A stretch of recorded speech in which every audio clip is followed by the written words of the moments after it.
Good morning, everyone. Welcome to the North Carolina Latino Disaster Recovery Alliance. My name is Marlene Castillo. I will be your host this morning.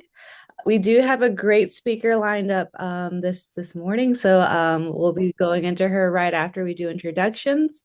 For those of you who are new, I did want to go over our mission, vision, and objectives. And I also did want to note that this meeting will be recorded. So if you are not able to make it, or if you have a colleague who would like to watch this recording, we'll be sharing that on our YouTube.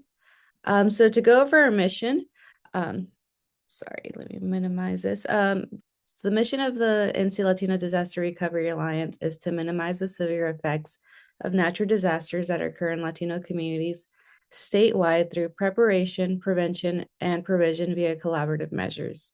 We have a vision of a collaborative resource network that provides Latino communities with access to resources that assure an effective, efficient recovery process following a natural disaster.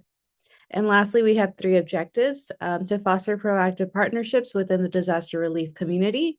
And to establish plans that place emphasis on restoring and rebuilding the community post-disaster. Collaboratively brainstorm and support the community through sustainable education that addresses plausible scenarios to reduce the negative effects that result from natural disasters. And lastly, to increase awareness of financial and non-financial resources available to families residing in North Carolina to ensure a successful recovery process.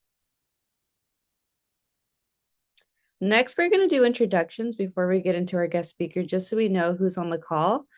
So I'm going to start off with a Mexican Inc.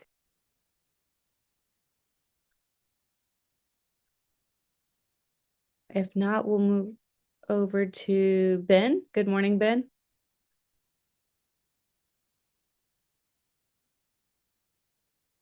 Good morning. Yep, my name is Ben Barham. I'm with the North Carolina Department of Agriculture and Consumer Services, and I work in the Mountain Region as a emergency program specialist. Thank you, Ben, for joining us this morning. Are there any upcoming events that you'd like to share with us? None that I'm aware of. Okay, thank you for joining. Next, I have Cynthia Aguilar. Good morning, Cynthia. Hey, good morning, buenos dias. My name is Cynthia Aguilar. I'm with NC State Extension and Community and Rural Development. Thank you. Thank you, Cynthia. Do you have any upcoming events that you might want to share?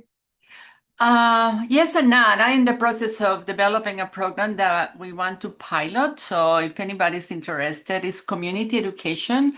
But I think if anybody's interested, please feel free to contact me and we can talk more about it because it's not a date. It's just, again, a pilot opportunity.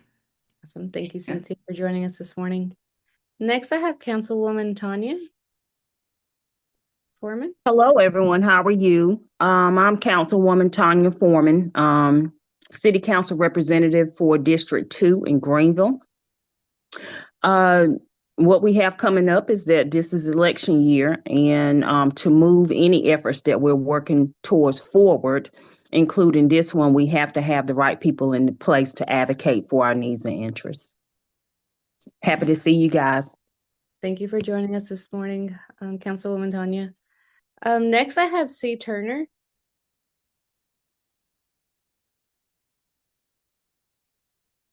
Good morning. I see the mic is still mute. Sorry. There you go. Hey, I'm Carla Turner. I'm a public health division manager here in Hanover County. I'm a public health nurse, but one of my roles is also public health preparedness coordinator. So I'm responsible for the public health side of any type of disasters or anything that comes up. So a lot right now is focused on sheltering and keeping the community safe, and then follow-up recovery after that. And I do not have any events coming up to mention. Thank you. Thank you for joining us this morning. Next, I have Dave Leonard. Good morning, Dave. Good morning, everyone. I'm Dave Leonard with North Carolina Emergency Management. I am the Human Services Branch Manager, and I support emergency support functions 6 and 11, which is mass care and agricultural and natural resources. Awesome. Well, thank you for joining us this morning, Dave. Do you have any upcoming events that you might want to share?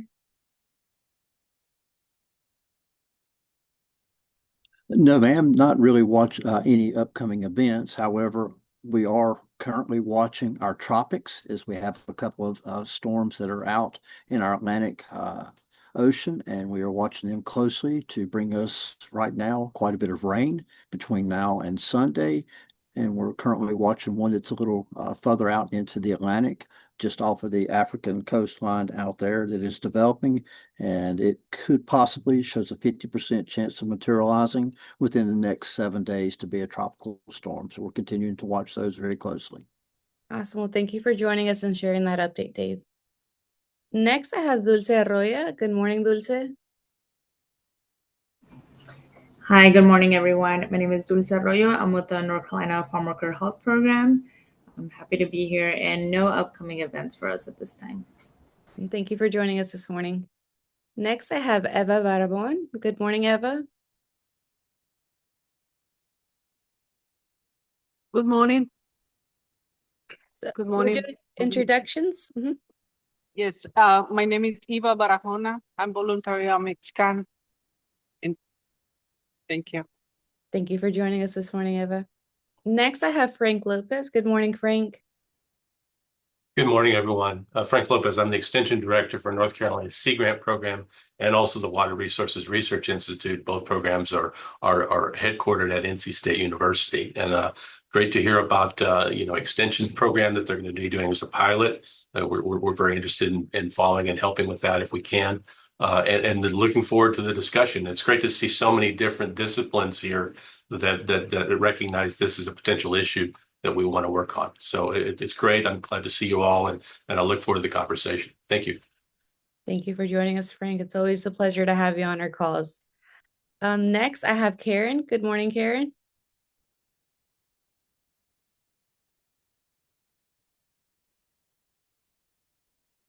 If not, we'll move on to Kelly. Good morning. My name is Kelly Nilsson. I am the Director of the Emergency Programs Division at North Carolina Department of Agriculture and Consumer Services. Glad to be here. Thank you for joining us this morning. Next, I have Lisa Williams. Good morning, Lisa.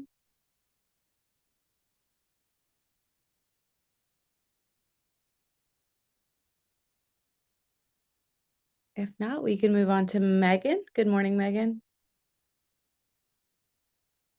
Hi, good morning. My name is Megan Millay. I'm a professor of economics at East Carolina University and a PI on a Coastal Hazards Equity, Economic Prosperity and Resilience NSF grant. And we're very interested in being involved in hurricane recovery and inclusively. Thank you for joining us this morning. Next, I have Oh, sorry, this is Lisa. I could not get my iPad unmuted. This is Lisa Williams, and I'm with the Mideast Commission. I'm the Disaster Resiliency Coordinator, and I'm just happy to be here. It's always good information. Thank you. Thank you for joining us this morning, Lisa. Next, I have Miguel Perez. Good morning, Miguel. Good morning, Marlene. Good morning, everybody. My name is Miguel Perez. I'm a community outreach specialist for North and South Carolina with the U.S. Department of Labor Wage and Hour Division. We currently do not have any upcoming events. Thank you. Awesome. Thank you for joining us this morning, Miguel. Next, I have Nereida. Good morning.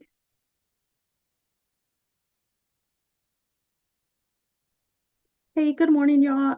My name is Nereida Mondragon. I'm Client Relations Coordinator here at Eagles Wings Food Pantry. We're located in Washington, NC, and you can reach me at my email, which is crceagleswings@gmail.com. Awesome. Thank you for joining us this morning, Nereida.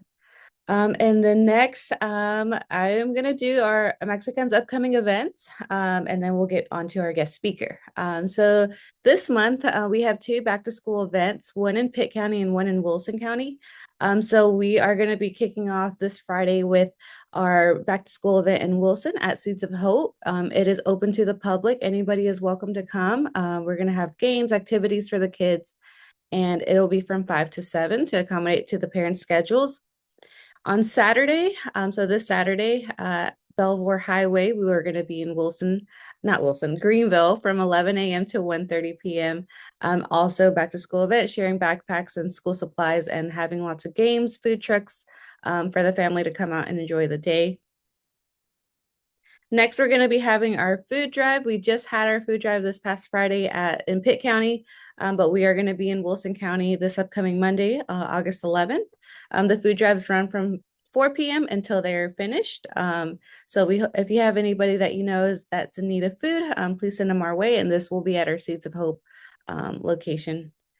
Next, we have Community Cremes.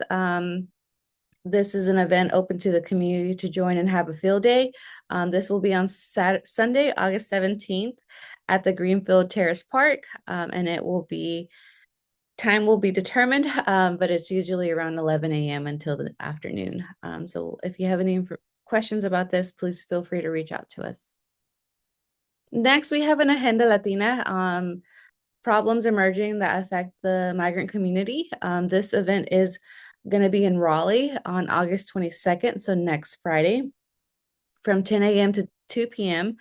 We do have space available, so if you would like to join us for this event, this conference, it will be held in Spanish.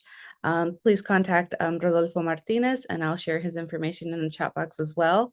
And then next Monday, we are also going to be having our NC Latino Community Task Force meeting. We're going to be having Yvette Job, the digital navigator at Wilson Community College, share a little bit more about the digital equity resources and programs Wilson Community College has to offer for the community. Lastly, we have our NC Latino Health Alliance meeting on August 25th. This will be virtual, and we'll be having Yasmin Garcia Rico, who is a director for the Cone Health Foundation. She'll be sharing a little bit more about what they do and their priority areas. And then our NC Latino Advisory Council in Pitt County we are accepting applications for new members. So if you wish to serve for the 2025 to 2027 term, applications are open, and you are welcome to scan this QR code. Our Latino Festival is coming around the corner. It is scheduled for October 18th here in Greenville. We are still looking for vendors to come out, not vendors, organizations to come out and share resources that might benefit the community. So if you are interested in that, QR code on the left. But if you are looking to sponsor this event, we are looking for sponsors as well. And we'll share more information about this as well in our MailChimp. Which brings me to my last thing. I know a couple of you were sharing information in the chat box.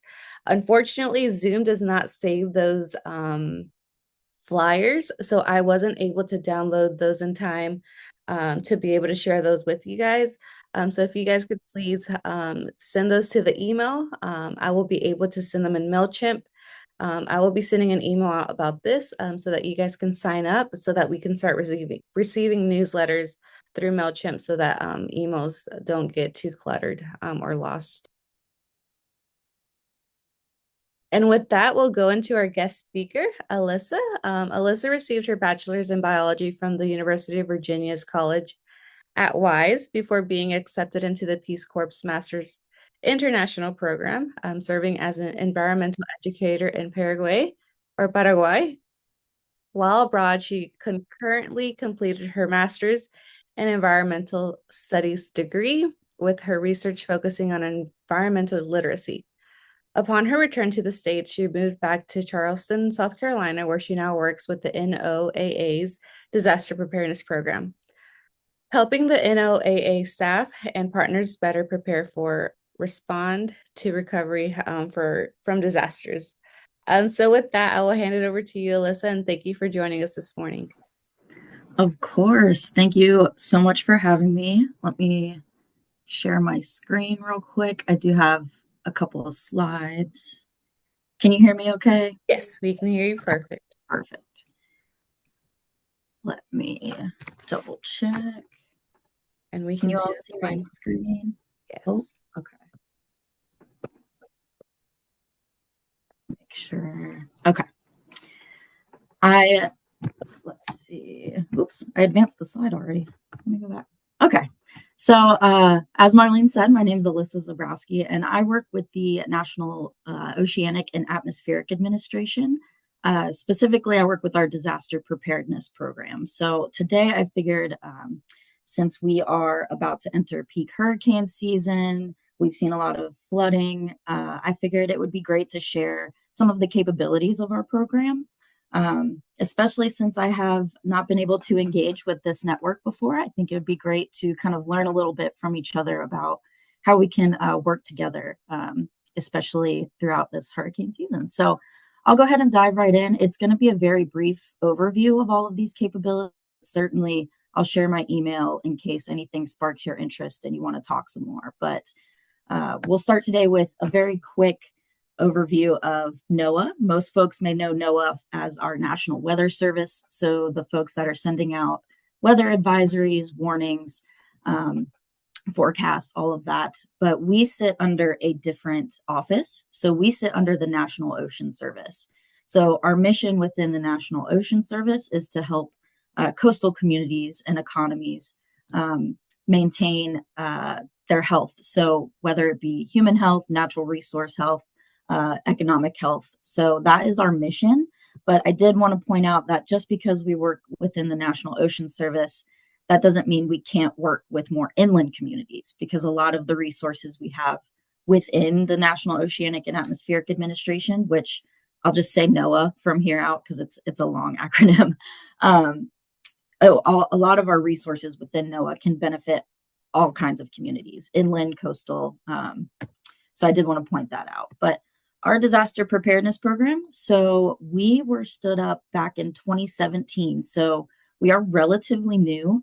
So don't feel bad if you've never heard of us before. That's what I'm here for. But our vision is to work within both NOAA and with our partners more broadly to prepare for disasters so that we can more efficiently respond to them and more quickly recover from them to get back to our more normal way of life, right?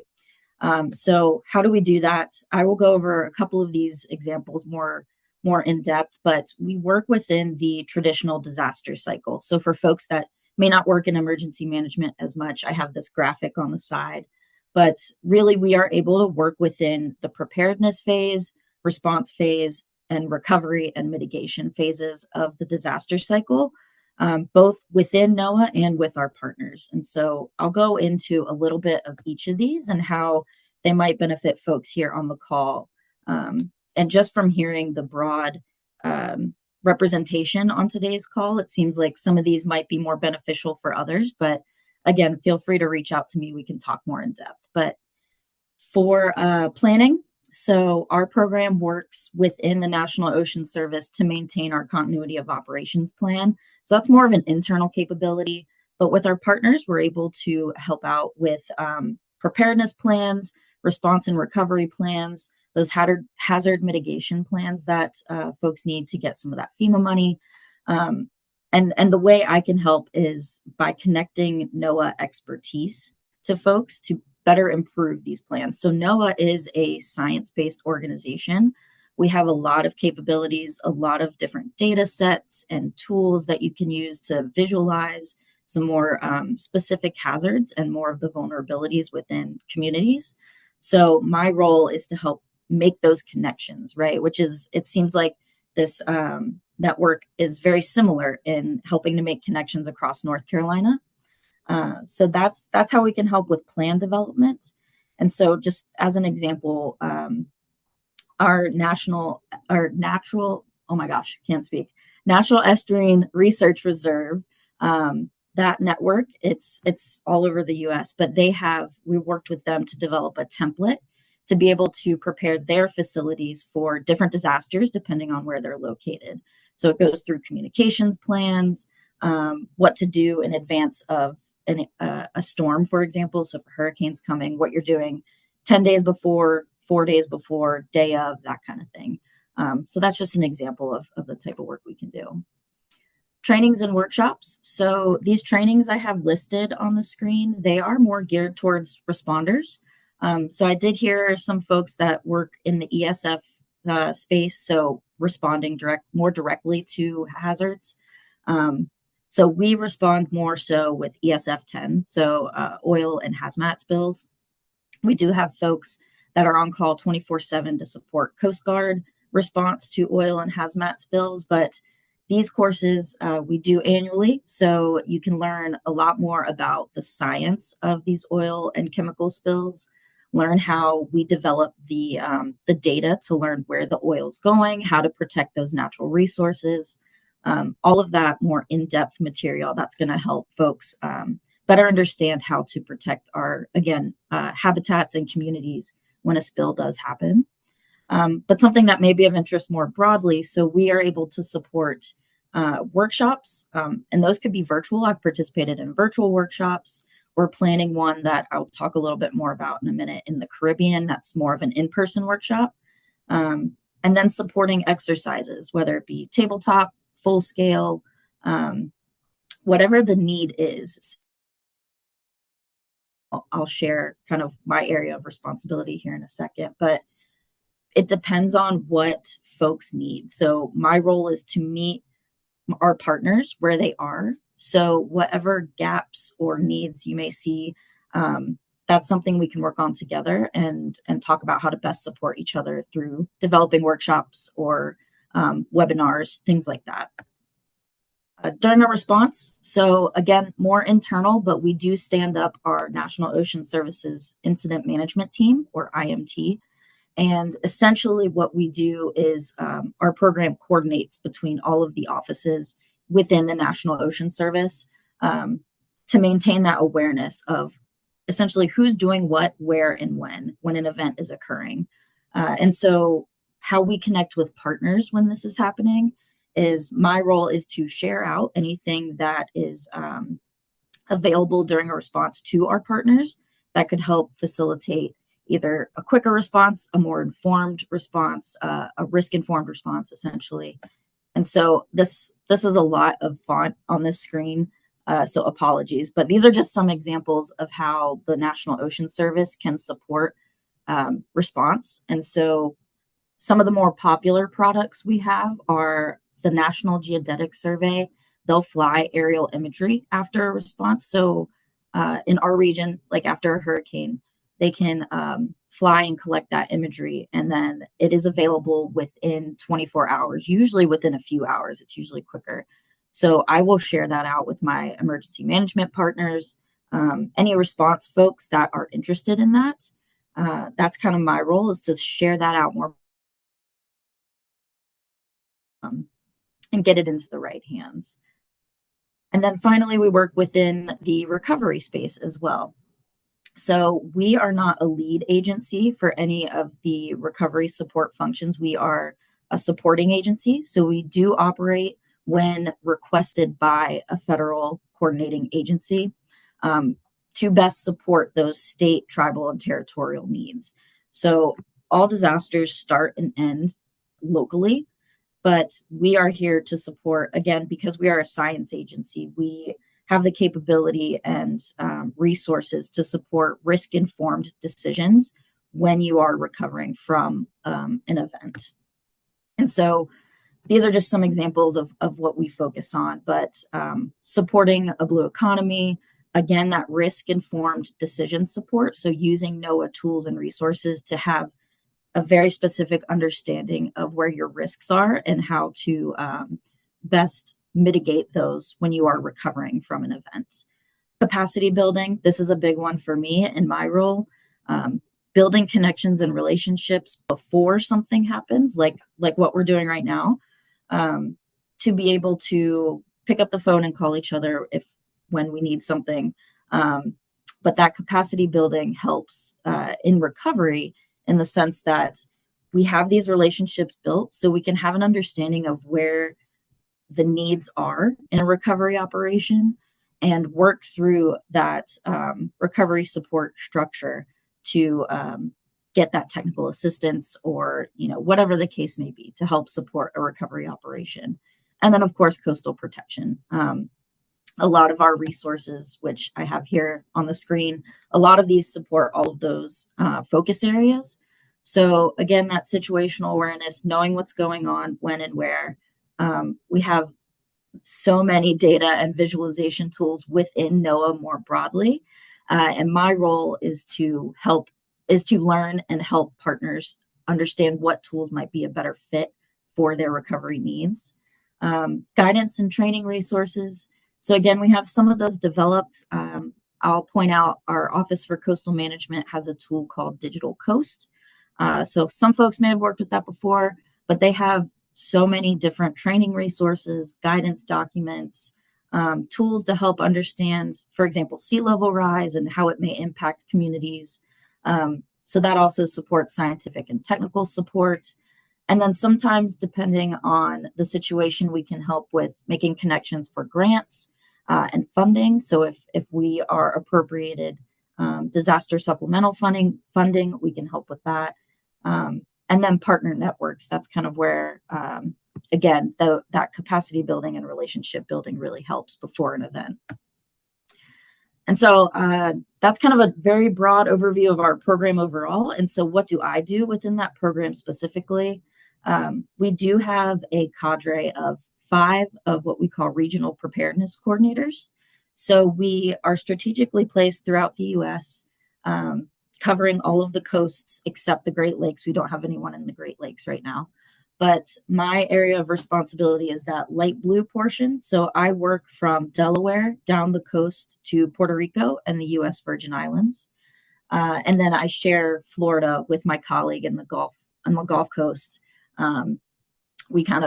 Florida's a very disaster prone state. So we are in constant communication to help our partners in Florida.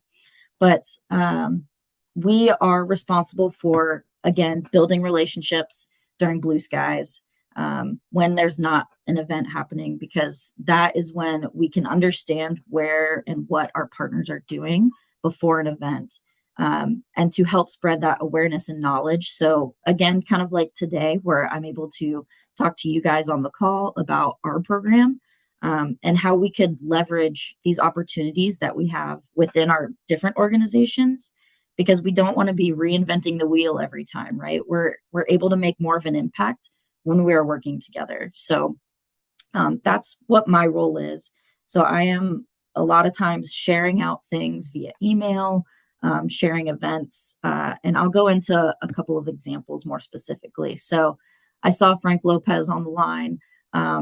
So our program partners with the National Sea Grant Office to offer essentially kind of micro grants. They're grants geared towards implementing preparedness projects through different Sea Grant offices. So, for example, in North Carolina, which is how I got connected with Marlene and this network, the North Carolina Sea Grant team partnered with OnexCon to work with capacity building and workshops with public health sector to support Latino communities in disaster preparedness.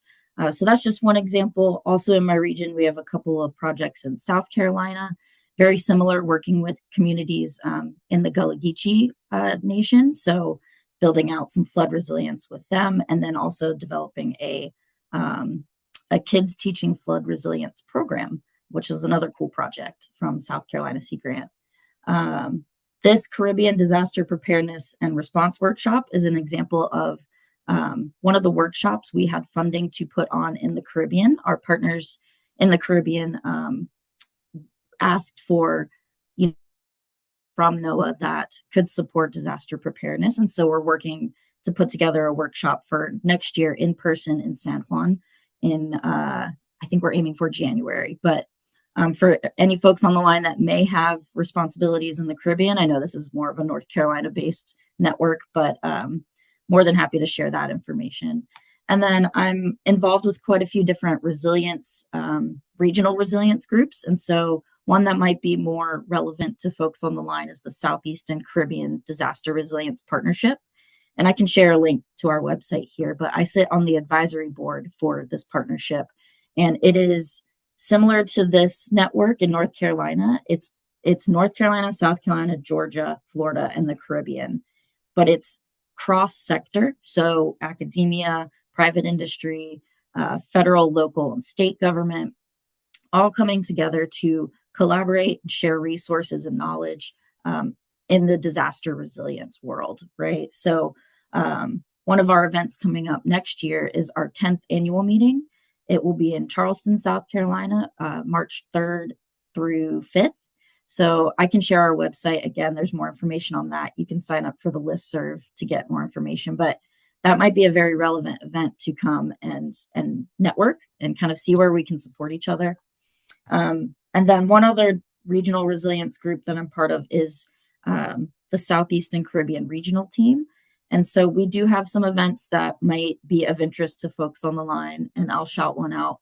We had every year we have a hurricane awareness webinar series. And so throughout April and May, we host one webinar a week, typically end of April. So we usually have between 4 and 6 webinars focused on different topics that essentially help folks in the region prepare for hurricane season. Because we have a lot of Spanish-speaking communities here in the Southeastern Caribbean, we do host at least one in all Spanish, where our presenters are speaking Spanish, but all of them are translated with captions once we put them on YouTube. And I will put the link to our recordings from this past year's webinar series. And then I will add you guys to the list to get information about next year, so you can share that out. And then the key takeaway here, if you remember nothing else from this presentation this morning, just know that I am here in the region working to support disaster preparedness, response, and recovery. So any questions you might have about anything that I mentioned today, happy to answer those. And I'll stop sharing my screen, and I'll make sure to put my email in the chat if folks want to reach out after. So thank you so much again for having me today. Thank you, Alyssa, for that great information and giving us an overview of the services and the program that you offer. We did have a question in the chat box. Does this program have any relationship, connection, or coordination with the CERT? So we do have some folks that are more connected to their certs in their regional spaces. I am not strongly connected, but happy to chat about how some of what we could do could support those teams. Who asked that question? Ava. Yeah. So Ava, if you want to talk a little more, or if you're involved with your CERT team, happy to talk about that. Let's see. I'm just going through. Yeah, I did have another question. It was I think it was on slide 7, the trainings that you have available, are those only in English, or are they in Spanish as well? And then are they in person or virtual? Sorry about that. Those trainings are in English. They're not virtual usually. We did have to pivot this year for our shoreline cleanup and assessment technique training. We did have one of those that was virtual. It's a little tougher because these classes do have a field component to them. So it is best to have them in person. I will put the link to our training calendar. We are planning for trainings in 2026. And are there trainings typically in certain areas, or do you guys go across the state? I mean, the states? We do go across the states. So here I'll put this link in the chat. There's a list of our trainings. We do typically try to have them, because it is a NOAA-based training, we try to have them where some of our NOAA staff are also co-located. So Seattle, Washington, we usually have one in Mobile, Alabama, or near Mobile, Alabama, because that's one of our centers. We have had some in South Carolina and Charleston before. It all just kind of depends on where we try to get, where we can get more partners and reach a bigger audience. Unfortunately, they are all in English. Not everyone on our team speaks Spanish, but some of these resources, you know, that we do have in response, I'd love to be able to talk about translating them. That is a big, you know, undertaking for all of these resources. But I know, for example, with our National Weather Service, which is a part of NOAA, they've been using artificial intelligence to help translate a lot of their forecasts into multiple different languages. So that is something I kind of foresee in the future, utilizing and leveraging to be able to translate a lot more of our resources within NOAA. And I will say, so our Office for Coastal Management does do a lot of training. In the chat too, the link for that. And they do have folks on their team that speak Spanish. And so they have been able to translate some of their resources into Spanish. So I put the link in the chat. Thank you. Is there like a hub in North Carolina that we could reach out to, or would you connect us to? In North Carolina specifically, I would encourage folks, if you're not already involved with North Carolina Inclusive Disaster Recovery Network Insider, I would encourage folks to do that or participate in those calls. I found those to be quite valuable in terms of very local community-based resources. My limitation is, unfortunately, because I do work regionally, I do have to be cautious of my capacity. I don't want to overpromise anything and say, you know, because I want to support the public. That is what drives me to do this work. But I do have to work within the regional space, so I just have to be cautious of overpromising things. I do see another question in the chat. Is there any kind of community training on how to prepare for situations like these? So that Digital Coast does have a lot of preparedness training. I will recommend to FEMA has some trainings online that are free. Those are very specific sometimes to emergency management folks. As far as trainings more specifically, more regionally, that is something I'm happy to talk about. I have not developed a training series for the Southeast and Caribbean specifically. However, for example, my colleague in the Northeast did something called a Lunch and Learn series, where he showcased to his partners some different NOAA tools and resources. And it was just an hour during lunch, informal, where they walked through different resources that we have and showed people how to engage with them and use them in their communities. So that's something I'm happy to talk about. Again, I'll put my Alyssa, and I see Frank has his hand up too. Thank you, Alyssa. I enjoyed the presentation. I had a question for you, just for the benefit of this group. So you've been involved a little bit in SCDRP and CCARD and some other regional things, probably other regional organizations in the states that you have responsibility of that do a similar thing to what we're trying to accomplish. I just wanted to get your thoughts about some best practices, some things that you've seen work well in other places that we might think about as well. That's a great question. So, because this is state specific, North Carolina is big. I know virtual options for gathering are really useful, especially for folks that are all kind of scattered in one place. So I find our newsletters for SCDRP to be very helpful. With CCART, we share opportunities through our listserv. So I saw, Marlene, you shared the QR code to sign up for the MailChimp. That is a great way to stay connected and share some of those more time-sensitive opportunities, whether it be, something's open for public comment or there's an upcoming event, things like that. So I would encourage folks to utilize that listserv, because I will also be utilizing it from now on, sharing opportunities that you guys might benefit from.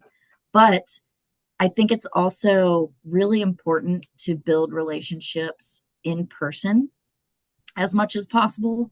So whether it be, or even more informal relationships, something I've seen a lot of organizations and communities of practice do is coffee hours. So very informal opportunities just to chat for an hour in the morning. And kind of similar to what I mentioned, my colleague doing like a Lunch and Learn series, again, informal, just being able to talk openly. I will say some virtual opportunities, when they're being recorded, it can be limiting in what folks feel safe in saying. So something I've noticed with the Inclusive Disaster Recovery Network and SCDRP. So they'll start the meeting off without recording it, have some open discussion, and then whatever technical presentation or something that they have, they'll record that. But it gives folks an opportunity to speak openly and engage in trust building, which is very important. And across all different sectors, that's something that relationships are built at the speed of trust, right? And especially when we're working in a space where we're geographically disconnected sometimes, because it takes a few hours to travel across the state. You want to be able to have opportunities to do that. And so those are some things that I've noticed. Thanks, Kelly. I can't take credit for that. I heard it from somebody else, but that those are a few things that I've noticed. And also meeting people where they're at. So something I'm very cognizant of, especially working for the federal government, is I don't want to come in and dictate what folks should be doing. That is not my job. I want to meet people where they're at and understand where the gaps are, and then work together to fill those. That's something that's really important, and that I think sometimes can get missed in this space, especially with, we have so much coming at us content wise from the internet, from social media, from television. Just taking the time to build that trusting relationship, I think, is really important. And that can take time, which can be frustrating sometimes when you are in a disaster situation. But that's why it's important on blue sky days to build those relationships. So that probably went way past your question, Frank, but just some things I've noticed. Thank you for sharing, Alyssa. Is there anybody else who has any questions, comments? I'll pick on Juvencio and see if he has anything he'd like to say. No, thank you. Thank you, Alyssa. This has been great. Thank you. I appreciate it. We need these spaces more often. We need to have these conversations and talk about how we can build a better collaborations. And I really love what you're saying. We want you to meet you halfway. We don't want to remain the wheel. And just get together and build what we have. And I think that can give you some better outcomes. One thing that you talk about in terms about community engagement, community approach, I think it's something that we have missed for many years, that we don't meet the people where they are. We think the people need to come to us. And I think it's something that we to continue to amplify, and we need to continue to have those conversations, because it's so critical this day and time with everything what's going on. We need to be more conscious in terms about who are those communities and what the communities needs, and listen those communities to have a better outcomes for whatever we have to do it. So thank you for your presentation. Thank you for the layout, and we're gonna reach out to you for future presentations and engagement. Thanks. Absolutely. Thank you, Vencio. Cynthia? See, Juvencio, you inspire me to ask a question. We are still connected. So. No, this may be for future conversation, because I'm with you about the meeting with the community where we are. But I wondered if we need to spend time on what does it mean. Because sometimes, and again, my role with Extension, I have been doing Latino programming for many years, and yes, one of for me, my principle is going to the community, meet with them there. But at this moment in my life, I'm working in disaster preparedness. My big question is that, are we creating leaders there that can be their own voice, instead of, in the case of disaster preparedness, at least, and some of you, I think all of us here, one of the subgroup that we focus is farm workers community. So going back to the point is that, meeting there where they are, we can go and we do a training and you say we have to do A, B, C, D, but if something happened, local management most likely will be calling Marlene or Juvencio, even me, and we still don't have those leaders there that can actually, they're the one that know what they need, So instead of the local team calling any of us, is calling, the person that in the community that is the one that knows what is happening in their community. So my I don't know, like I said, Jovencio made me think about that. Is it where we say, meeting there, what does it mean, and maybe there is something that in this group we can think a little bit more, is that about because at least I hear you when you say, one of my principles is too, I will never, I hope that, I try to avoid for telling people what to do. But at the end of the day, we end up doing that. Because the communities always say, hey, you need to have a plan, you need to have a kid, la, da, da. But again, how are we, actually helping them to be then the leaders?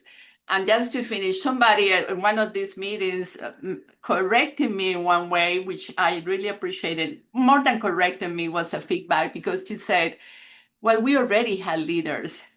And in this case, we were talking about the farm worker community. And yeah, that is true.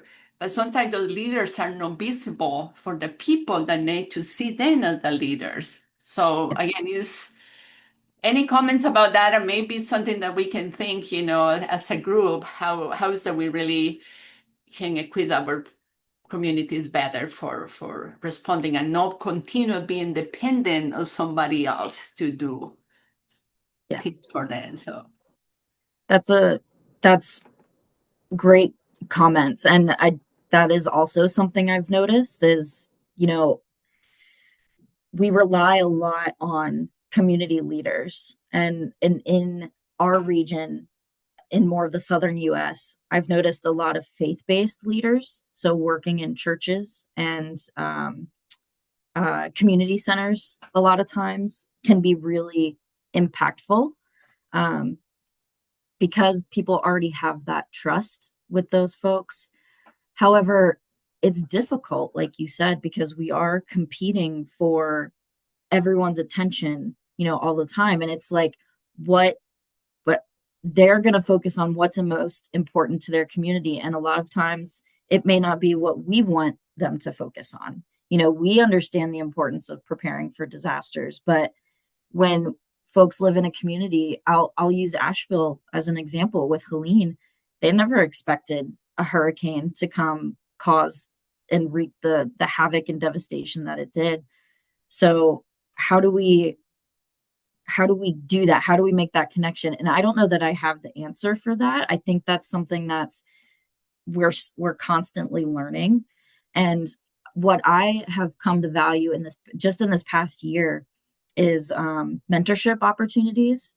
So that's something that SCDRP does, and some Sea Grant. I know Florida Sea Grant program just started this, but connecting younger professionals or even students, or I've participated in a pen pal program before, which was really cool. So hitting more of that middle school age, but getting to those opportunities so people can see in reality what these roles look like.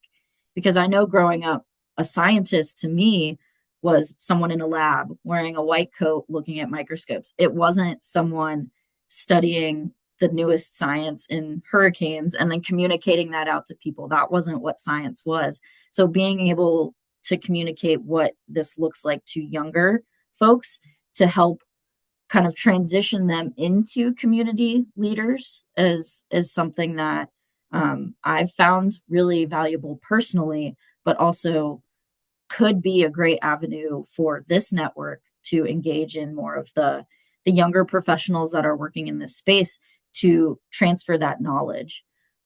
Because storytelling is a great way to engage people.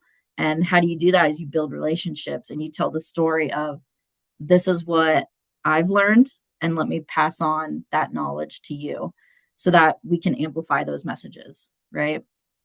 So yeah, I mean, I don't have an answer. That's so hard, but it is something I've noticed as well. And that's how we can collaborate and work with each other, because I feel like we all have the same drive for this work.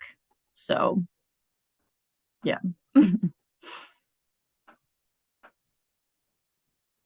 Thank you, Alyssa. So we have come up to our time. It is 11. So just to be mindful of everybody's work schedules, we will be ending the call, but I did want to thank everyone for all the participation. Alyssa, for your presentation and sharing a little bit more about the information that you and resources that you offer. We are going to be sure to connect with you. So for some future trainings, I think that would be a good idea so that we can then go out to the community and share those trainings as well.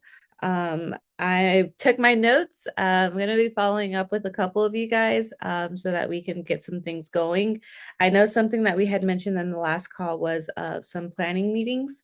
I did have a meeting with Maria, who is our past intern.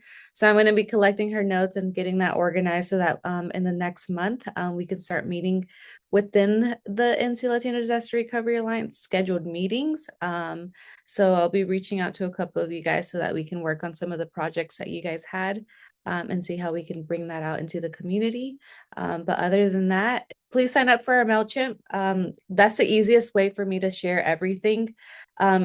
With the emails, it blocked me off of how much information I could share. So with MailChimp, I'm able to share all the great resources that you guys have, as well as the recording. So I'll be sending it one last email through email about the MailChimp to sign up. And then moving forward, I will be sharing everything through MailChimp. So with that, thank you everyone again. And I hope you have a great rest of your week. And if you have any questions, reach out to us. I'll leave my information in the chat. If you have an immediate, question or you need some assistance, I'll leave my phone number in the chat as well, so you guys can reach out to me. But thank you everyone. Have a great week. Thank you. Bye-bye. Thank you.